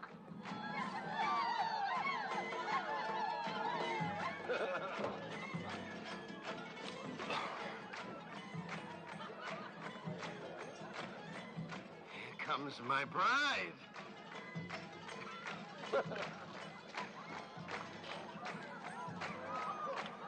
Ruth, you're beautiful. I knew you'd look beautiful in my dress. Worth all the time you've kept me waiting. Peace, Naomi. Well, we have something to celebrate, eh? I'm going to announce to the Council of Elders tomorrow morning that Ruth is to be my bride.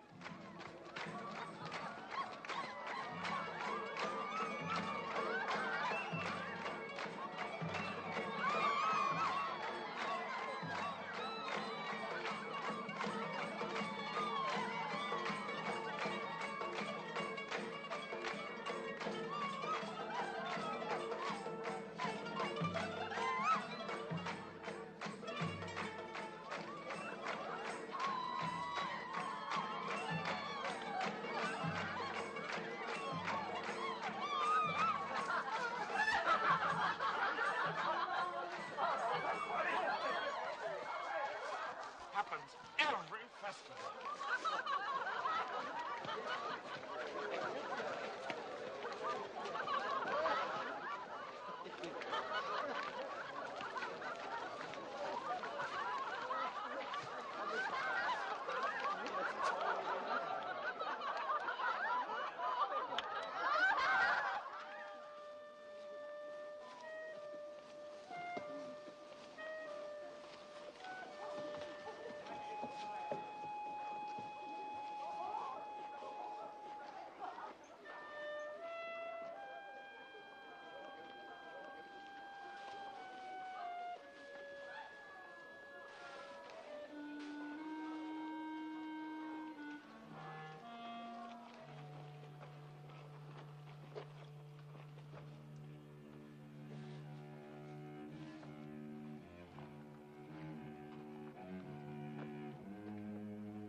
Who?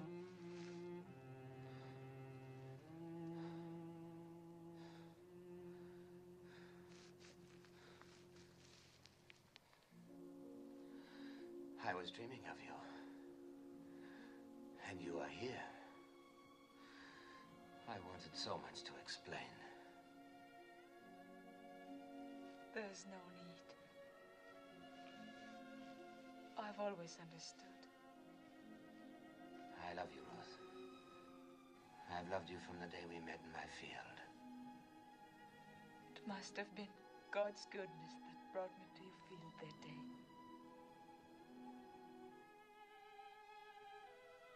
Perhaps he's been directing me to you all my life.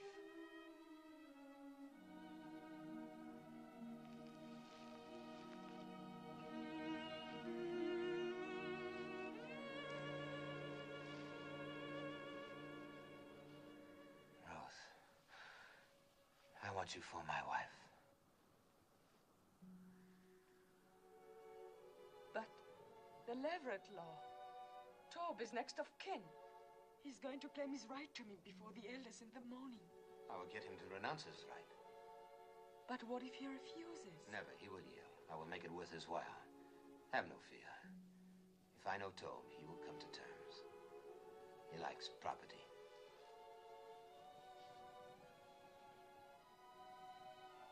It will be light soon.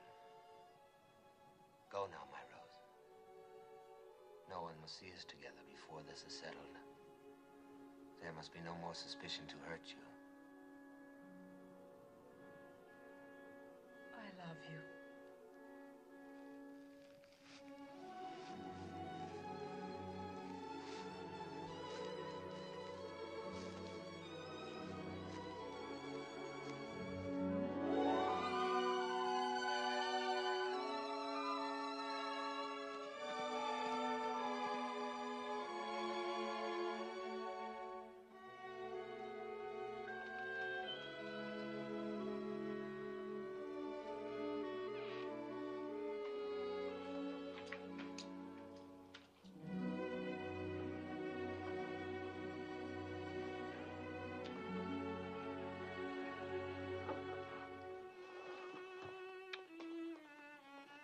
He asked you to marry him. How did you divine he would? I did not divine it. I had help. The day Boaz said he would sit in judgment, I prayed for you. A holy man came to the well and told me. That I would marry Boaz? He told me that from the widow of my son would issue children and children's children, numbering among them a great king, a royal house, and a prophet that many will worship as the Messiah. From me? A Moabitess? Yes, from you, my daughter. And who but Boaz could father such a family? Have no doubts. I believe the holy man, and so must you. I want to, Mother. I want to.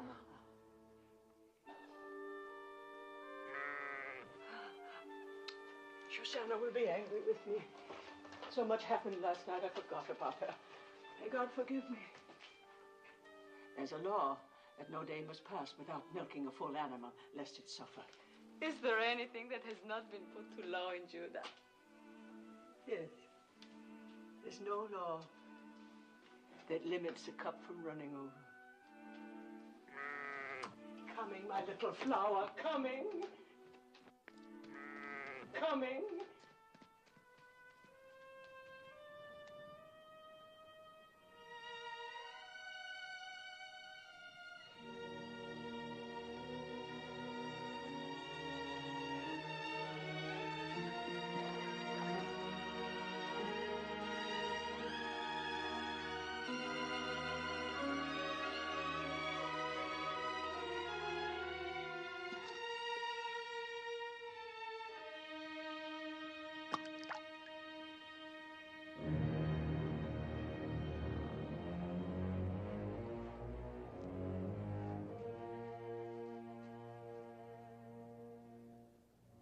I have failed.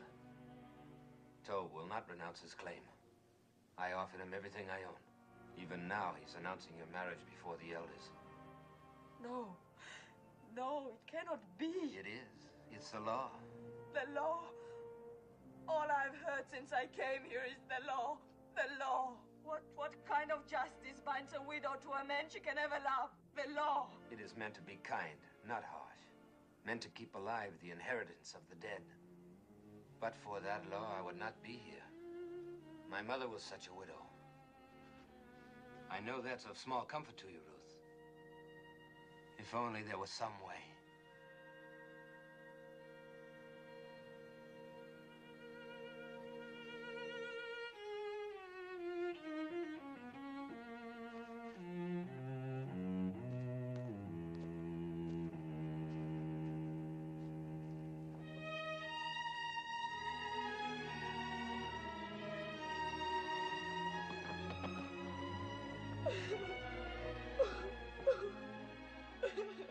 Ruth, come and drink.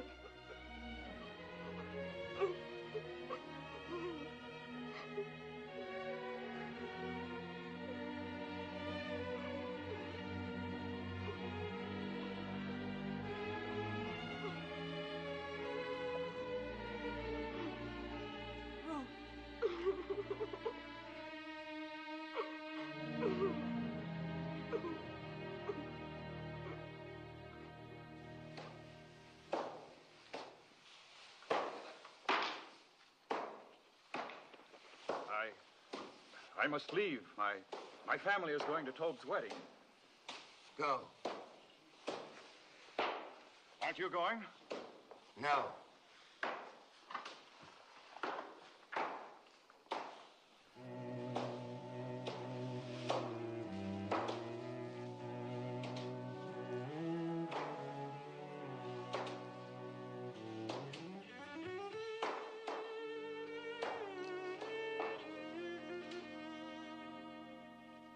Never a thing like it in all Bethlehem. Feel like the petals of a rose. Yes. Tobe manages to get only the best. God's will. But it is lovely. You are a lucky bride. Such a good man and so rich. They are both lucky.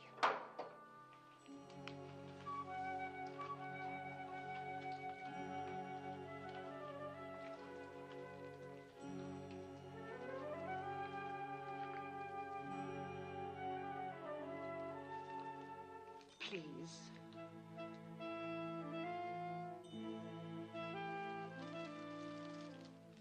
Thank you.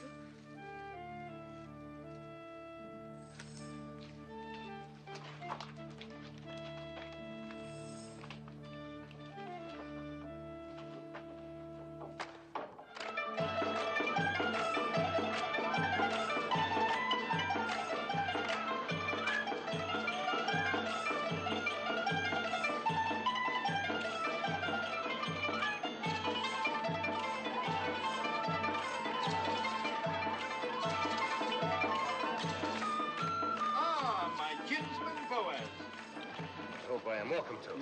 Welcome. I cannot tell you what satisfaction it gives me to see you here. Oh, there. Wine for Boaz. Wine for everybody. Eat, drink, dance. Rejoice with us. For when has Bethlehem seen a more joyous day? You certainly are cheerful for a groom. I am cheerful, old Hakeem. I wish I could tell every person here how my heart overflows with joy today. And as the Lord lives, I believe I will.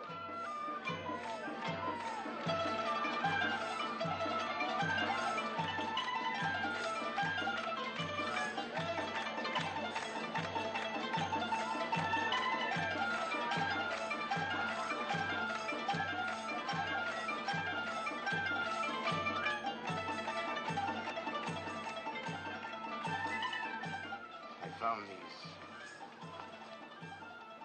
They brought you to our land and kept you from harm. They will keep us strong. Every happiness. Silence, all of you. Talbot speak. Listen to me. Silence, all of you! Talbot, speak! A few thoughts. Dear friends, before my bride joins me. God has been good to the tribe of Judah. Yes. In which Elimelech, may his soul rest in peace, and Naomi and myself are kinsmen. Yes, the Lord has been good to us. Has he not given Naomi back to us? And granted us the rains? And crowning all, has he not turned the footsteps of Ruth to our city? And may mingle her blood with that of a proud house.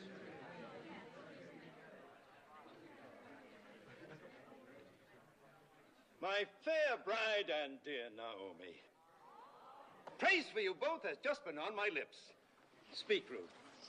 Say if it is not true that your heart is in this land, that you obey our law and trust in the Lord, and honor my claim to you.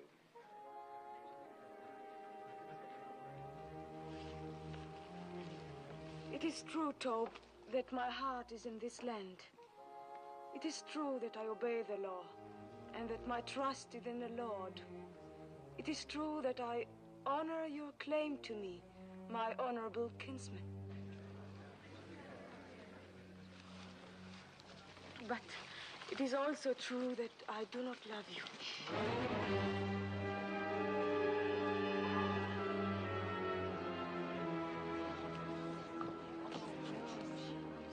Have no fear, you will in time. I shall try. Good. I'm a patient man, and I welcome your truthfulness. Then I must keep nothing from you. I must tell you everything that is in my heart. Of course. You have the right to know that on the night of the harvest celebration, I sought out Boaz on the threshing floor.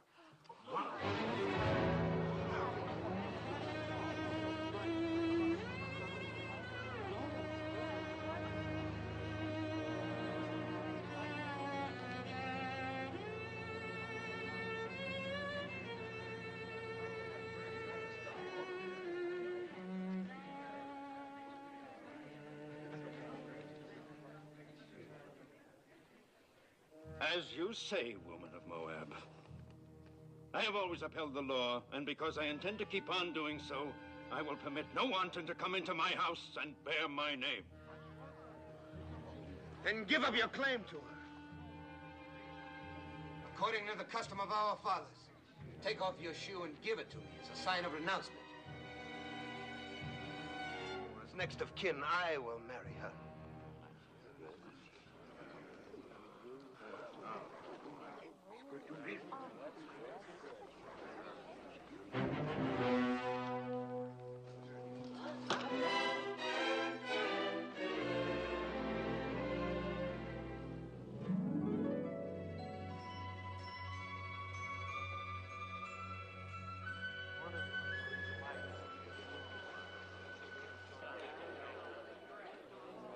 Ruth of Moab, widow of Malone, swear with me that nothing passed between us on that night or any other time except spoken vows of love.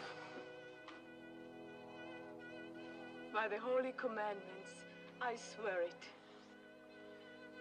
We are without blemish in this matter. Jehovah is witness to this, our oath between us and between him forever. You have sworn a holy oath, sworn that your word is truth, and bound your souls with the bond. Go in peace, my children. Go with God's blessings as man and wife.